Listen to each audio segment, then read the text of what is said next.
안녕하세요. 7월 19일 수요예배 시간입니다. 오늘도 유다 왕들의 이야기 아하스 편입니다.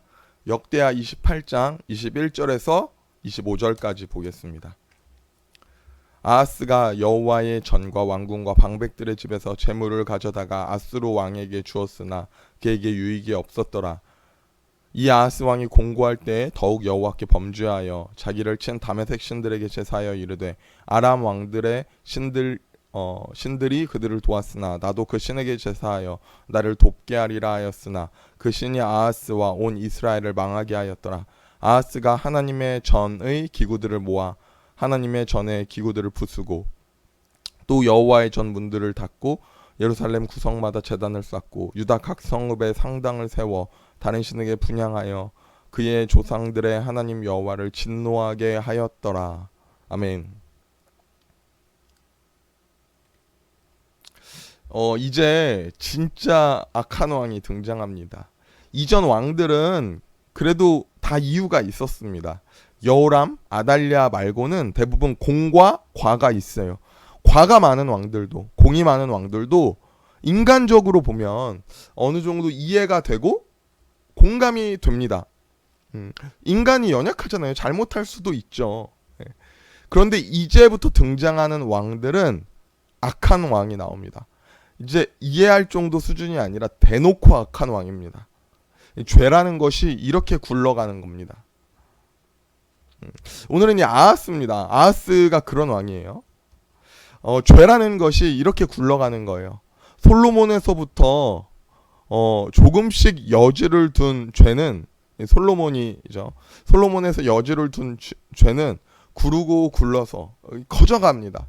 이제 대놓고 악행을 해가고 대놓고 하나님께 돌아서는 왕들이 나옵니다. 이제 이 왕들은 이 믿음이 없네, 잘 됐더니 변했네, 타락했네 정도의 수준이 아닙니다. 이제 나오는 왕들은 그냥 악한 왕이 등장합니다. 이제는 말도 못해요. 오늘 아하스가 그런 왕입니다. 죄라는 게 그렇습니다. 작은 타협에서 시작해서 내가 알지 못하게 점점 커져 나를 완전히 주장합니다. 내가 모르는 사이에 나는 이렇게 죄에 완전히 묻인 자가 됩니다.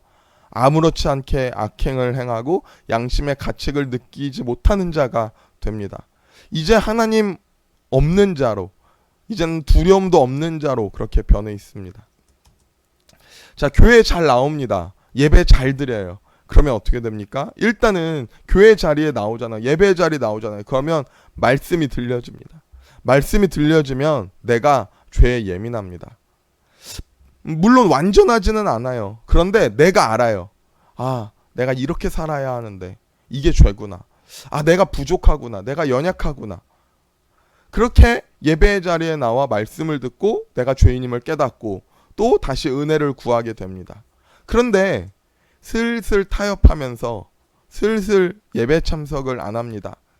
이제 일이 있으면 한번 빠지고 절이 있으면 한번 빠지고 그러면 어떻게 되냐? 마음에 찔려요. 내가 교회를 가야 되는데 못 겠구나. 내가 예배 드려야 되는데 못 드렸구나. 죄송하고 그렇습니다. 그런데 이제 예배 참석을 아예 안 합니다. 그러면 어떻게 되는 줄 아십니까? 양심의 가책이 사라집니다. 교회 안 가고 예배 안 드리고 이게 당연한 거예요. 주말마다 여행 가고 약속 잡고 노는 게 당연해져요. 이제 내 편안, 내 유익을 위해 교회를 안 가는 게 당연시 됩니다. 교회 출석을 예로 들었지만 죄라는 건 이런 거예요. 예수님께서 이렇게 말합니다. 요한복음 8장 34절에 예수께서 대답하시되 진실로 진실로 너희에게 이르노니 죄를 범하는 자마다 죄의 종이라. 이스라엘 유다는 이 죄가 돌고 구르고 굴러서 산처럼 크게 됩니다. 이제 등장하는 왕들이 다 악해요. 중간에 은혜를 주시고 회복시키려고 해도 이렇게 산더미처럼 커진 죄악이 회복이 안 됩니다. 이스라엘이 점점 악해집니다. 언제까지? 이스라엘이 망할 때까지 그렇게 악해집니다. 오늘 본문은 그런 왕 아하스입니다. 아하스는 20살의 왕이 되어서 16년간 통치합니다. 성경은 아하스를 이렇게 평가합니다. 읽어보겠습니다. 열왕기하 16장 2절입니다. 아하스가 왕이 될 때에 나이가 20세라 예루살렘에서 16년간 다스렸으나 그의 조상 다윗과 같이 아니하여 그의 하나님 여호와께서 보시기에 정직히 행하지 아니하고 이스라엘의 여러 왕의 길로 행하며 또 여호와께서 이스라엘 자손 앞에서 쫓아내신 이방 사람의 가증한 일을 따라 자기 아들을 불 가운데로 지나가게 하며 또 산당들과 작은 산 위에 모든 푸른 나무 아래에서 제사를 드리며 분향하였더라. 아멘. 악한 왕 아하스입니다. 어떤 왕이었습니까? 일단은 여호와 앞에서 정직히 행하지 않았습니다. 그의 조상 다윗과 같이 행하지 않았습니다. 그리고 두 번째로 이스라엘 왕들의 길, 이방 사람의 가증한 일을 따라 행했습니다. 자, 우상 숭배했습니다. 특별히 아들을 불로 태워 신에게 드리는 가나안의 인신제사, 모압의 몰록신, 인신제사를 드렸잖아요. 몰록신이. 그렇게 우상 숭배했습니다. 산당, 작은 산 위 모든 푸른 나무 아래에서 제사를 드렸습니다. 자, 이때 당시 우상의 형태는 뭐였냐면요, 이 소의 모습을 많이 가졌습니다. 왜요?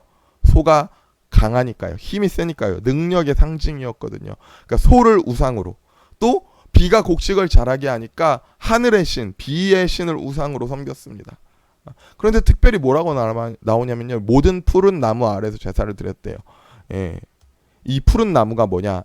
1년 내내 마르지 않고 푸른 나무에게 신비한 힘이 있어 보이니까요. 보통 나무들은 겨울이 되면 다 마르잖아요. 가지가 앙상해지잖아요. 근데 아마 침엽수였나 봐요.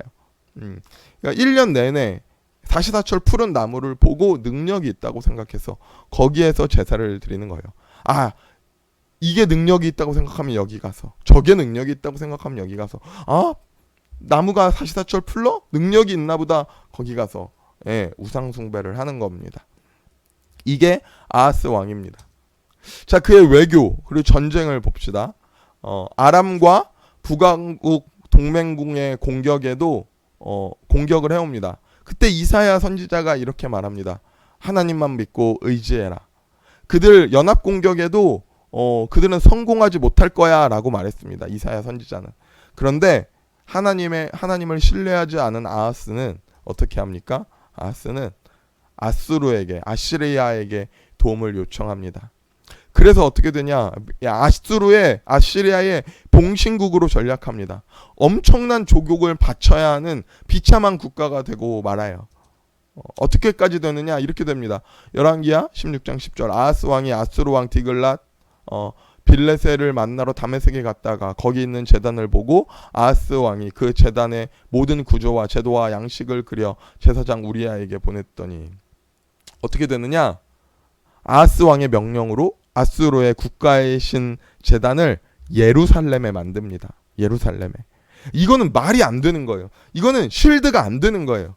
상황이 어렵고 앞이 안 보이면 뭐 그럴 수도 있잖아요. 흔들릴 수도 있잖아요. 하나님만 의지하라고 했는데 내가 흔들리니까, 두려우니까 아수르한테 도움 요청할 수도 있죠.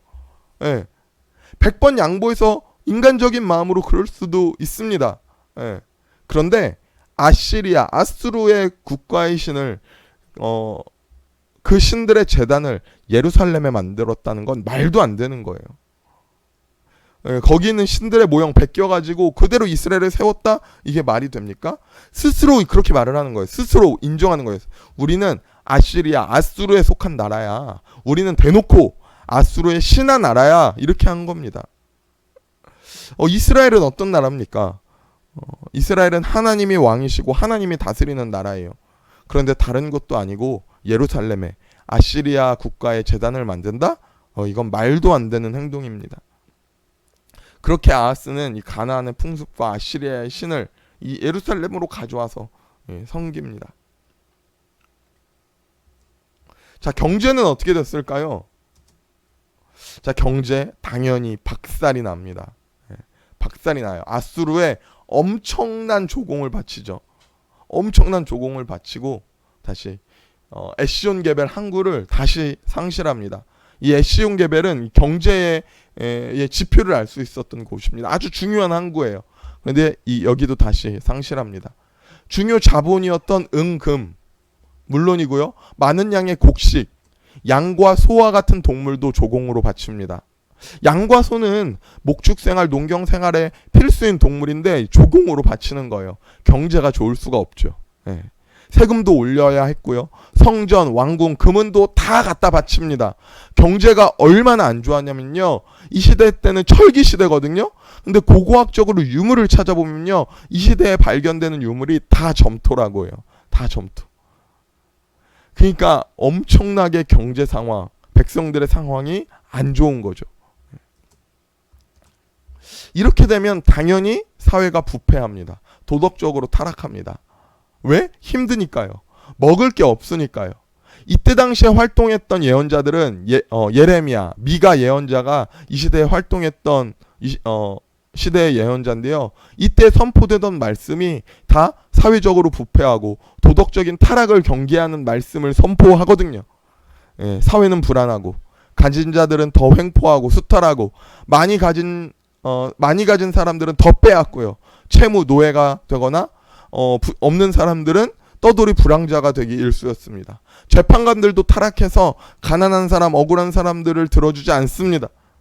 하나님을 버리고 아시리아를 의지했던 아하스의 시대는 어떤 시대입니까? 총체적 난국인 것입니다.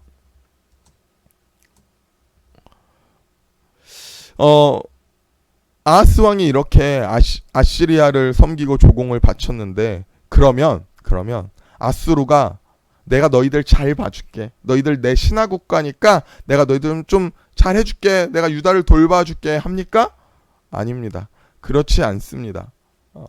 21절입니다. 아하스가 여호와의 전에 왕궁과 방백들의 집에 재물을 가져다가 아수르 왕에게 주었으나 그에게 유익이 없었더라. 이렇게 되는 거예요. 이게 현실이에요. 성전, 왕궁, 대신 백성들 집에 다 털어서 재물을 아수르 왕에게 갖다 바치지만 유익이 없습니다. 소용이 없습니다. 착각하는 거죠. 사람들은 다 자기 유익을 위해서 하는 일인데 자기 유익을 위해서 하는 일이죠. 이러면 잘 되겠거니. 그런데 소용이 없는데 조공을 바치고 있습니다. 아수르가 유다를 돌봐줍니까? 아니요. 그렇지 않습니다. 아하스 왕은 점점 더 힘들어져 갑니다. 아하스 왕이 점점 더 어려워져 가요. 본인도 알죠. 나라가 점점 어려워진다. 점점 힘들어진다. 아수르만 하나 붙잡고 살았는데 아수르가 우리 돌보지 않고 쳐다보지도 않는다. 아하스 왕이 공고하여집니다. 그때 어떻게 할까요? 22절부터 25절을 읽어보겠습니다. 아하스 왕이 공고할 때에 더욱 여호와께 범죄하여 자기를 친 다메섹 신에게 제사하여 이르되 아람 왕의 신들이 그들을 도왔으나 나도 그 신들에게 제사하여 나를 돕게 하리라 하였으나 그 신이 아하스와 온 이스라엘을 망하게 하였더라. 아하스가 하나님의 전대의 기구를 모아 하나님의 전의 기구들을 부수고 또 여호와의 전 문을 닫고 예루살렘 구성마다 제단을 쌓고 유다 각 성읍에 상당을 세워 다른 신에게 분향하여 그 조상들의 하나님 여호와를 진노하게 하였더라. 어떻게 합니까? 더 범죄합니다. 더 범죄해요. 이제 다메섹이 이기니까 다메섹 신을 섬깁니다. 그들의 신들이 그들을 도왔으니 나도 섬겨야지 하는 거예요. 근데 그들의 신들이 승리를 준 게 아니라 하나님이 아하스를 치신 거거든요. 하나님이 하신 거거든요. 그런데 다른 사람, 다른 나라의 성공 그거 부러워하며 그들의 뒷공무니만 따라가며 우상 숭배하는 거예요. 사실 아하스는 너무 무능력합니다. 할아버지, 부모님 세대는 환경이 힘들었지만 그들이 나라는 부강하게 이끌었거든요. 그들이 각각 조금의 실수는 있었죠. 제사에 직접 분향하거나 백성들의 죄를 방관하는 실수는 있었지만 하나님을 섬기는 기본적인 신앙이 부정되지는 않았거든요. 그런데 아하스의 출발지는 어땠습니까? 그 부모님이 해놓은 것대로 부강했어요. 윗세대는요 이미 나라의 방어진을 잘 마련했고요. 나라의 부강했던 기틀을 잘 마련했어요. 그런데 아하스는 어떻게 합니까? 다 날려먹고요. 하나님께도 악행을 하고 여호와의 전에 있던 성전 기구들 다 부시고 아수르에게 다 갖다 바치면서 나라가 개판이 됩니다. 여기서 믿음 없는 자의 특징이 나옵니다. 믿음 없는 자의 특징은 뭐냐? 성공을 따라가요. 다른 사람 보고 다른 사람 거 쫓아갑니다. 하나님은 복의 근원이다라고 했는데 복을 따라가는 거예요. 다른 사람이 이렇게 해서 잘 될 거다. 나도 저렇게 해봐야지. 아, 저 사람은 저렇게 해서 잘 됐으니까 난 저렇게 해봐야지. 이리저리 휘둘리는 거예요. 차라리 다른 왕들은 나라를 잘 다스리고 능력이 있었어요. 전쟁에서 이기고 나라의 경제도 잘 되니까 다른 왕들은 그때 교만하고 그때 우상을 들어오거든요. 네, 그렇잖아요. 잘 되니까 그렇게 하나님 배반합니다. 뭐 어느 정도 인간적으로 이해는 돼요. 근데 아하스는 어떻게 합니까? 처음부터 그에게 하나님은 없었어요. 그는 하나님을 의지하지 않아요. 그리고 그는 아무것도 못합니다. 무능력합니다. 성경은 그 원인을 불신앙이라고 합니다. 그러면서 뭐합니까? 두려워해요. 아하스의 문제는 두려움 때문이에요. 두려움 때문에 다른 나라 의지합니다. 두려움 때문에 어떤 신이 강하냐, 어떤 나라의 신이 강하냐, 그거 따지면서 이 나라 신이 강한 것 같으면 이 나라 신 섬기고, 다른 나라 신 이겼다고 하면, 다른 나라 전쟁에서 이겼다고 하면 그 나라 신을 섬깁니다. 무엇 때문에? 두려움 때문에. 자기 아들을 인신제사로까지 바치면서 다른 나라의 신을 예루살렘으로 들여오기까지 그렇게 합니다. 지금도 사람들은 두려움 때문에 점을 봅니다. 부적을 쓰고 미신을 믿어요. 어떤 이들은 좋은 대학 가고 좋은 데 취업하면 두려움이 해결되는 줄 압니다. 그렇지 않습니다. 아수로 인해서 전쟁 해결되면 두려움이 없어질 것 같아요? 아니요, 그렇지 않아요. 믿음 없는 자의 모습, 바로 두려움입니다. 그런데 하나님을 의지하면, 예수님을 믿으면 우리에게 생기는 것은 무엇입니까? 바로 자유가 생깁니다. 먼저는 크리스찬들은요, 반드시 자유해요. 왜냐? 하나님을 신뢰하기에 미래에 대해 자유합니다. 우리 앞일에 대한 걱정이 없습니다. 내가 최선을 다해 오늘 살아가면 하나님이 내가 최선을 다해 노력한 것으로 열매 맺게 하십니다. 하나님이 내 앞길을 가장 좋은 것으로 인도하십니다. 하나님을 신뢰하기에 자유하고요. 두 번째로, 십자가에서 승리하신 예수님이 있기에 우리는 죄에서 자유합니다. 우리는 죄를 이기는 자유가 생겨요. 두려움이 없어요. 그러니까 이제 나를 돌아보며 정직하게 최선을 다하며 사는 것입니다. 여러분, 우리에게는 두려움이 많을 만한 일들이 많습니다. 믿음의 사람은 그런데 두려움이 없어요. 질병에서, 우리 앞에 미래에서 우리가 두렵습니까? 두려워하면 세상에 휘둘리는 거예요. 두려워하면 세상이 좋다고 하는 거 따라가는 거예요. 우리에게는 흔들리지 않는 중심이 있어야 합니다. 여러분, 우리의 중심에 하나님이 있습니까? 예배 자리로 나와 하나님을 의식하며 살아갑니까? 우리가 담대하게 고백하는 믿음의 승리가 우리에게 있습니까? 아하스 왕은 두려움 때문에 하나님 쳐다보지도 않고 다 다른 나라 섬기며 다른 나라의 신을 섬깁니다. 좀 우리는 담대하게 믿음으로 두려움 없이 승리하는 하나님의 자녀 되기를 원합니다. 담대하게 살아가는 하나님의 백성이 되기를 원합니다. 우리가 어렵고 힘들 때가 있죠. 그때 하나님께 기도하며 하나님께 도움을 구하는 우리 되기를 소원합니다. 작은 죄에 그냥 두지 마십시오. 하나님 앞에 나와 고백하십시오. 점점 크게 굴러가는 내 안의 죄를 그냥 무시하지 마십시오. 나중에는 그게 커져서 죄도 느끼지 못하는 자, 그러므로 쉽게 범죄하는 자, 세상 따라가는 자가 되고 맙니다. 우리도 오늘도 은혜를 구하는 저와 여러분 되기를 소망합니다. 기도하겠습니다. 하나님 감사합니다. 우리 안에 신실한 믿음 허락하셔서 변함없이 하나님을 예배하고 흔들림 없이 예수님을 따라가는 삶 살게 하여 주시옵소서. 우리 안에 두려움을 제하여 주시고 자유하게 하시는 예수님의 은혜를 찬양합니다. 오늘도 온전히 하나님을 신뢰하며 최선을 다해 드려주는 삶으로 예배하는 예배자 되게 하여 주시옵소서. 감사하며 예수님의 이름으로 기도드렸습니다. 아멘. 감사합니다. 오늘은 여기까지입니다. 다음 시간에 만나겠습니다.